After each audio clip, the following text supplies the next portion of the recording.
Hey guys, welcome to another episode of Rewrite Time, where we talk about a show, arc, book, movie, etc. that I thought was mid or bad, but had potential and could have been done better. Today's topic, as it says in the title, Dragon Ball Superhero. And just a spoiler warning for anyone who's not caught up with Dragon Ball Z Superhero, like you haven't seen the movie, please go see it. Let me know what you think in the comments below. And also, spoiler warning for people who aren't caught up in the Dragon Ball Super manga, as I will be alluding a bit to some pieces of the manga as further evidence for how I would change it. With that being said, let's jump right into it. So, for starters, I like the idea of the doctor's grandson, whose name kind of escapes me at the moment, but Dr. Zero's grandson, whose whole thing is he's also a super genius and he wants to make heroes. What I would do personally is change him a bit to be more of a Syndrome-esque character. One thing about him is we did see him very early on, harming or killing people, and he did say that people who pick on him end up dead. So he's not exactly a morally good character, but he does want to be a hero. And you could argue that that's more of a hero complex rather than him being, a good guy. So I would lean into that. I would also, one thing that's of note in the story is Cell Max, which is one of the biggest overhauls that we'll be doing in regards to that, because that's one of the biggest problems I see with the film. I don't really have a problem with Piccolo with Pan or Gohan kind of neglecting her a bit. I'm fine with that for some character growth. Gohan neglecting his power once more. I'm super okay with those scenes, so that's not going to really change. The thing that's mostly going to be fixed is the Doctor and Cell Max and a few other things. So with that being said, I would have him, rather than making Cell Max as a side project, he's like, oh, I don't like him, he's not heroic, I would have actually had him also design Cell Max. He would have started off in his imperfect form, and he would have said, oh, he built Cell Max using some of the backup data that Dr. Gero had planned in case Cell ever failed. He had the attempt to, as you know, they went to Cell in their timeline and completely destroyed him, but what we would do is we would have this thing where in case something like that were ever to happen with Dr. Gero, he did have a backuping Cell's data, memories, etc., and you could even say that the future Cell that came here that was destroyed kind of fed into that backup data. They find it, they use the blueprints Dr. Gero had to make a new version of Cell called Cell Max. The reason Dr. Gero's grandson wants to make Cell Max is essentially to make a super powerful villain that will defeat the Brief Corps and, start to cause the world to be afraid and fearful. Then his Gamma 1 and 2 robots, the superhero androids that he created, will come back and defeat him, thus saving the world. So that is his reason for making Cell Max. So in this one, he is creating Cell Max as well for the Red Ribbon Army. However, this Cell Max, while having the same similar color scheme, because I actually didn't mind it, will actually be in his imperfect form. It'll be imperfect Cell Max, at least for the time being. They realize that Cell Max is powerful, but nowhere near as strong as he needs to be in order to defeat people like, Goku, Gohan, etc. He needs something. He's missing something. What makes this Cell Max compared to the other Cell? The fact that this Cell uses the DNA of people who have come to this planet before, specifically Broly. You could argue that they picked up some DNA from Beerus salivating over food or something like that. That might not provide him a large amount of power, but it would provide him something.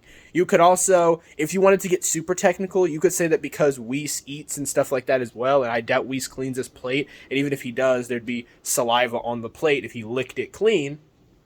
You could argue that Whis' DNA has been left around too, and you could have this thing having collected that to make Cell Max. But imperfect Cell Max, again, needs something. He needs something to bolster his power and DNA. Well, what could bolster it?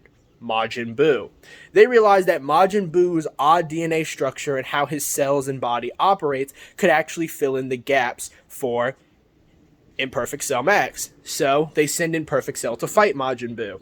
Now at this point in time, Gamma 1 and 2 would have already fought Piccolo. Piccolo would have fought Gamma 1 and he would have struggled to beat him, showing those androids his power. They're not as strong as high-level characters we know, but they're stronger than most. They can fight Super Saiyan 2 Gohan and Piccolo, but they're probably going to lose to Ultimate Gohan. You can even have Krillin and Tien and a few of them show up to try to fight Gamma 1 and 2, but fail.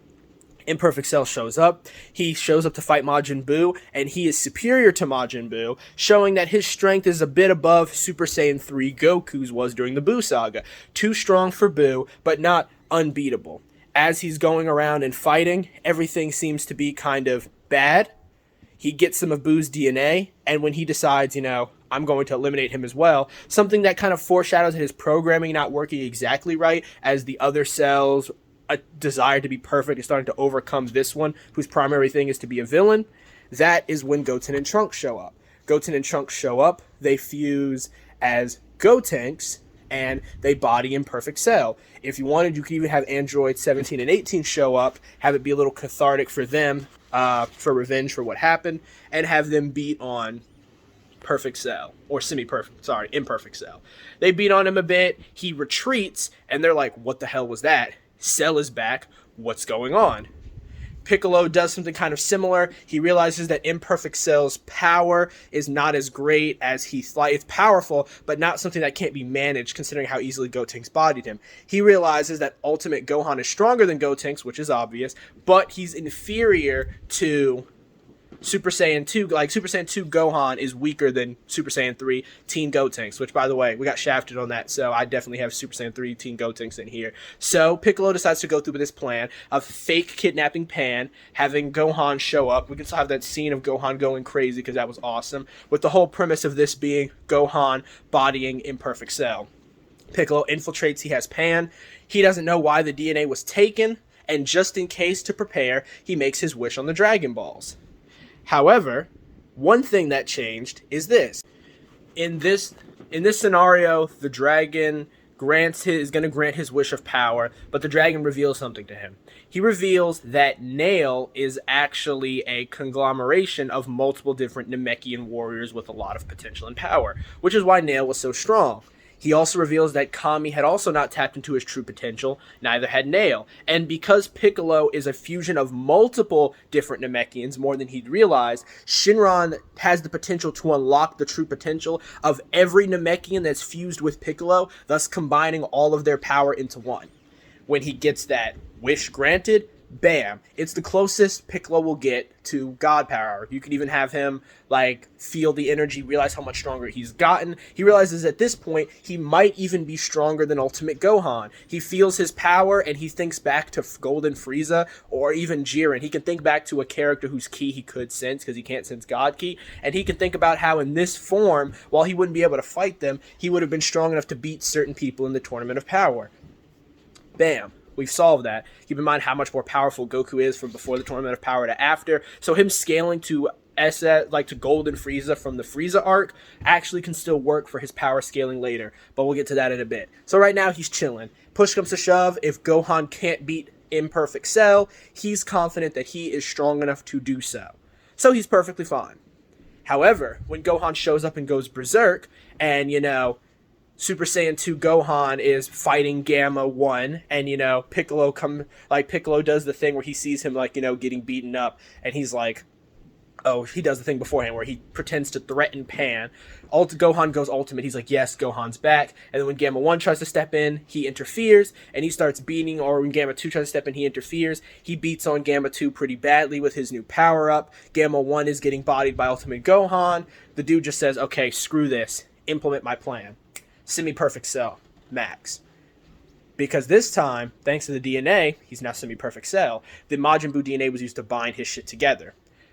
None of them realized this was going to happen, or rather, the good guys didn't. So when Piccolo sees Semi-Perfect Cell Max, he's just like, what the hell? Semi-Perfect Cell Max proceeds to start bodying Ultimate Gohan. He's too strong for Ultimate Gohan, and at this point, he's so powerful that even when Piccolo tries to fight him, he's too strong for Piccolo. We can also reveal that because of the injuries Broly took throughout the fight, that he even used Broly's DNA, so you'll see him have this greenish aura of power around him as he's, bodying them, attempting to go into that perfect S form.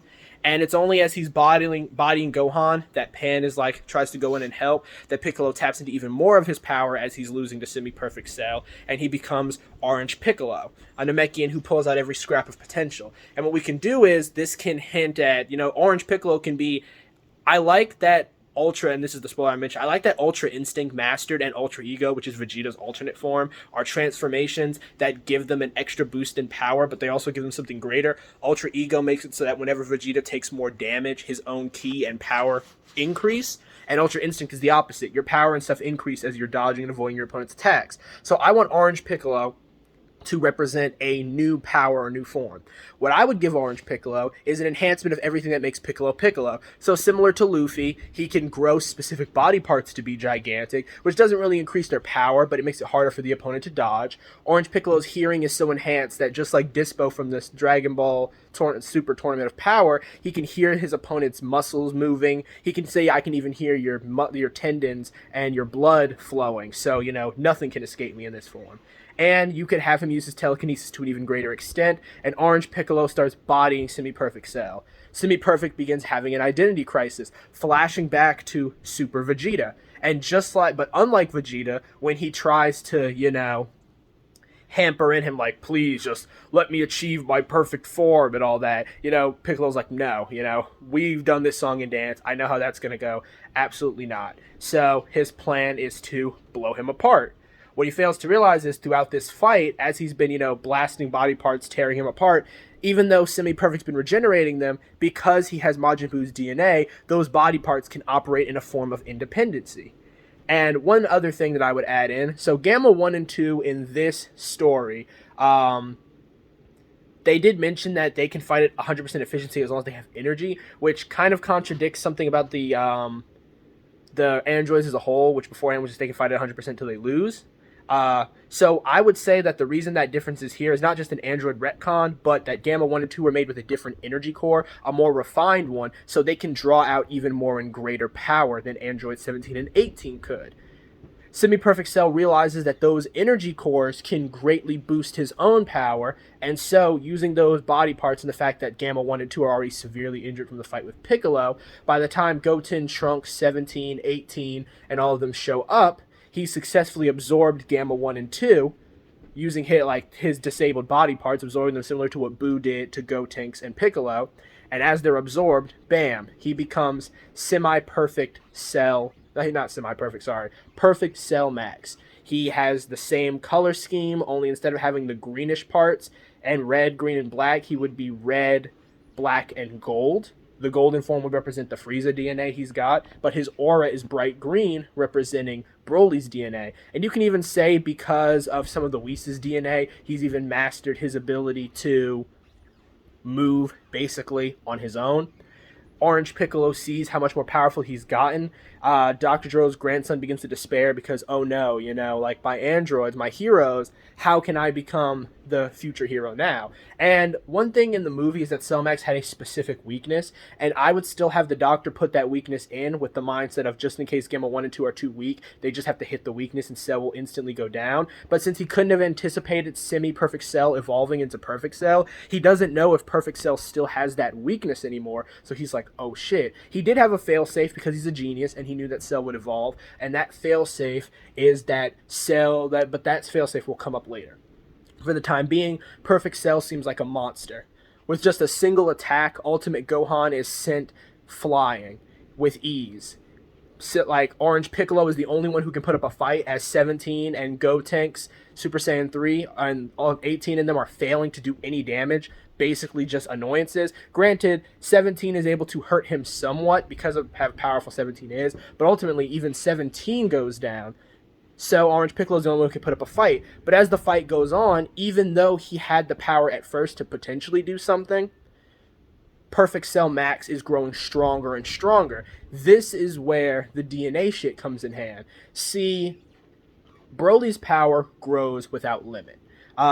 He seems to continuously grow in power, but he has no control over his power. Frieza has an unconscious ki control mastery. We see this with how he was able to, without any training, have really skilled ki control. So, Cell Max takes the best of both of those. Cell Max has Frieza's ki control, allowing him to rapidly gain control of his incredibly growing Broly-esque power. And with the Ultra Instinct in hand, he's not wasting any movements, causing him to use his ki and everything to the maximum efficiency, which can sort of tie into the Jiren thing that Vegeta and Goku were talking about when they were sparring, and it also ties into Broly watching them fight to learn how to master his power, because it kind of fits that he's trying to learn to master his power at the same time. With that being said, Perfected Cell Max truly, genuinely wants to make Gohan suffer for what he did. So, here's what he does. First, he uses his telekinesis, which he would have gotten from some Piccolo DNA, and he lifts everyone here. Then he pulls Gohan over, and he uses instant transmission while holding all of them with telekinesis to teleport them. Spoiler alert, we learn later on that if you're skilled enough with instant transmission, you can teleport other people, so this actually fits and works. If only something he could do somewhat. He teleports them to the city Gohan is from. Or the city Gohan works in. He talks about how they've been spying on him, so he knows certain things, and he wants to make Gohan suffer the way he suffered. Perfect Cell was supposed to be the perfect being. He had his perfection, his goal, his dream ripped from him, so he wants to rip all of that from Gohan. First, he uses his power to lift everybody above the city, and then he levels the city, destroying it completely. Once the city is destroyed, he just says, okay, I've taken your city, your city is done.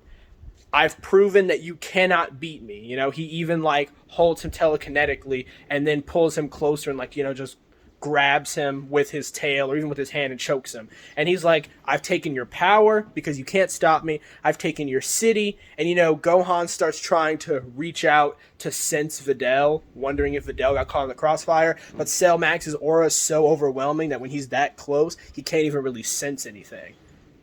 And finally, he says, now I'm going to take everything you love. And so he holds out a beam of energy, and he gets ready to fire it at Piccolo and Pan. First, he blasts Piccolo, hitting Piccolo and destroying him, and from the looks of it, crumbling Piccolo to dust.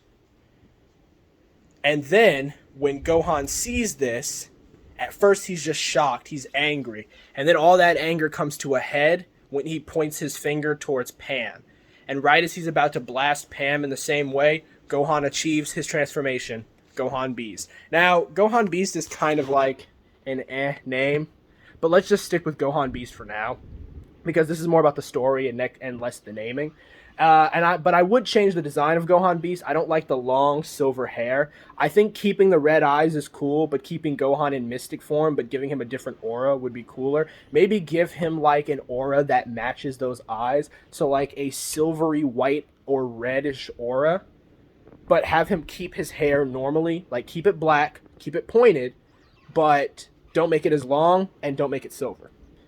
But keep the eyes for sure. Gohan Beast is activated. We find out that, as you know, Gohan has always had a large reserve of power. Even when Gohan had his potential unlocked by the Guru, Gohan could still tap into more reserves of power, even though all of his power should have been tapped into. We then saw the same thing with Super Saiyan 2, but we saw the same thing with Ultimate Gohan. Gohan seems to always have high potential.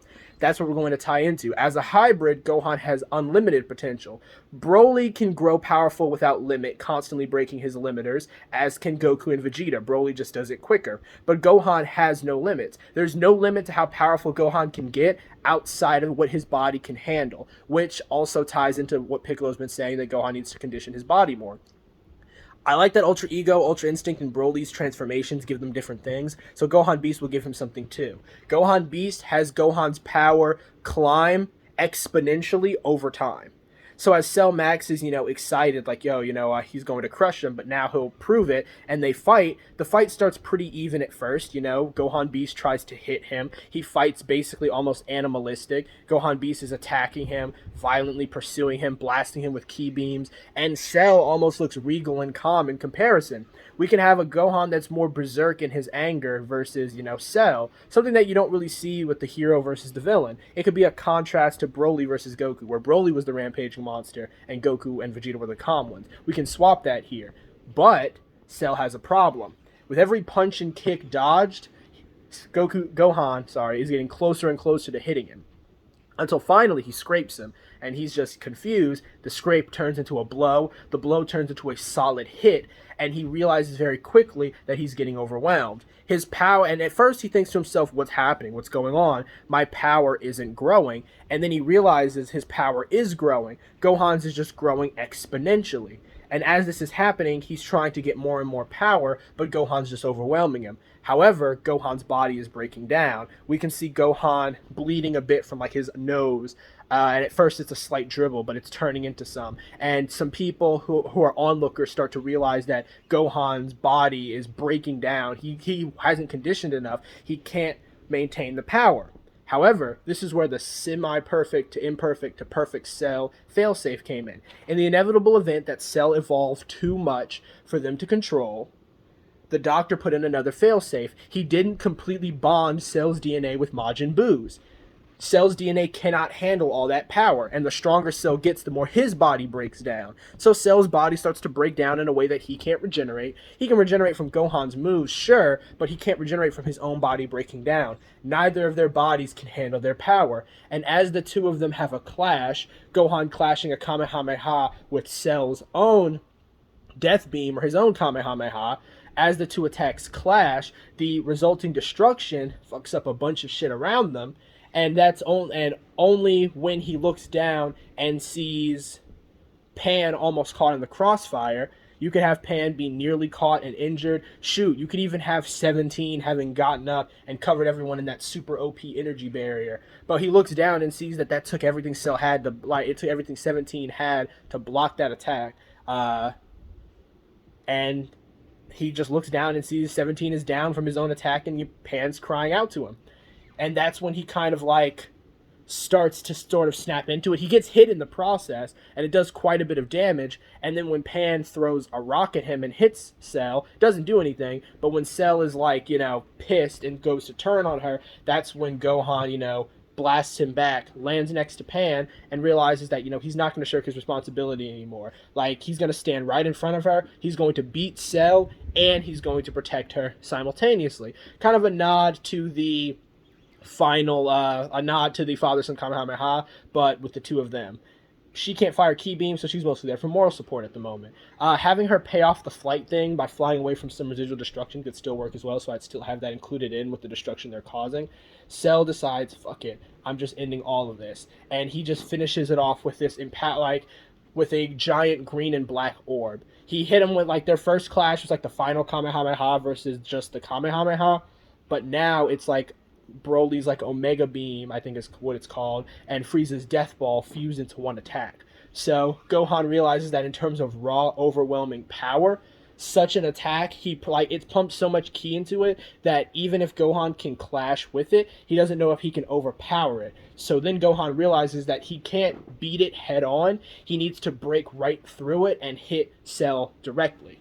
So he charges up the Special Beam Cannon, a move that's specified when charged up to it's supposed to pierce through an attack that's more, or an opponent more durable or more powerful than yourself. He fires the Special Beam Cannon, it starts piercing through the beam, but as Cell is screw this and gets ready to just put his hand to his forehead to teleport once he realizes his power is getting overwhelmed, as he starts to try to do it, Orange Piccolo telekinetically grabs him. Now, I know what you're thinking, but I thought you said Orange Piccolo got turned to dust. This ties back into what I said earlier when I said that Orange Piccolo's powers are all enhanced. Orange Piccolo is now similar to Majin Buu, or even Cell. He can regenerate from a single cell of any part of his body. So Cell, not knowing that, would have destroyed him, but he would have wanted him to be destroyed to the point where Piccolo can't come back, but so Gohan can still mourn the body. So he wouldn't have anticipated him being able to do this. Orange Piccolo uses his own enhanced telekinesis to hold Cell down. Now, normally, this wouldn't work, but what happened with Cell is his body durability has vastly decreased, even though his ki is much stronger. So he's having trouble, he's struggling against Orange Piccolo, and that second delay where he can't move himself from Orange Piccolo's telekinesis is all it takes for the Special Beam Cannon to pierce through him. And as his body is, crumbling, he tries to regenerate himself, but his body has crumbled too much, and he fails to regenerate, thus resulting in Cell Max's defeat. Tying into how much more powerful he got compared to Gohan Beast and the others, Gohan powers back down, he starts coughing up a bit of blood from his injuries, he starts remarking to Piccolo they can make a joke about how, he needs to do some more body training, and spend some more time with Pan as well. He's realized that, This is me being petty, but I'd have Gohan mention or remark that Piccolo is like a brother to him, because I'm tired of all the Piccolo is Gohan's real dad memes. At first they were funny, but then they just got mad annoying. If anything, I've always seen their relationship as more of an older sibling relationship, so I would have him remark on that, especially with how Piccolo treats Gohan. It definitely seems more like a tough love older brother, and it makes sense. Piccolo's only like 4 years older than Gohan anyway. So with that being said, I would have him do something along those lines, and the two of them would, make up. We would still have all the stuff happening on the other world with Whis not paying attention, Whis not knowing what's going on. I wouldn't remove the part about Bulma getting her ass like increased, because come on, come on. But I would greatly lower the scene. It didn't need to be really long. It could just be a quick thing that happens. Bam, show her getting her cake amped up. It's done. It's done. Cool. That's it. So, with that being said, that is pretty much how I would end it. Vegeta also would win the fight, because my man Vegeta needed that dub, and I'm so proud of my boy. So, Vegeta would win the fight against Goku as well. He'd say he defeated Kakarot. He'd, fall afterwards. And that would be pretty much the end. Gohan would keep up his training, spend some more time with Pan, and still do his research. Piccolo would train and grow his new power, more confident in himself as a warrior, and it would reignite something in him, his warrior's pride, his pride to want to grow stronger. Now he can actually match Goku to an extent, and now that his limits have been broken, he wants to fully figure out everything that his orange Piccolo form can truly do. So, he prepares for it. He prepares, excited to challenge Vegeta or Goku to a rematch should they come back to Earth. He's excited to get the chance to fight them again. And with that being said, that's how I would end it. Roll credits. So that's pretty much how I would end, how I would do Dragon Ball Superhero. The scientist dude would either get away or go to jail upon realizing what he did. Upon I went too far to be a hero, and he can do some more reflection in prison, and that leaves room for him to maybe come back and we see him again. With that being said, I hope you guys all like this idea. Let me know in the comments if anything about it seems kind of iffy, if there was something you might have changed or need clarification on, or something that you would have done better, or maybe you like the film as it was and you think that my rewrite is the ass one, in which case that's perfectly fine. Maybe you think that mine's was a superior version, or maybe you just, have your own superior version, in which case, put it down in the comments and let me know what you feel. Other than that, you guys have a great rest of your day, and I will see you all soon. Take care.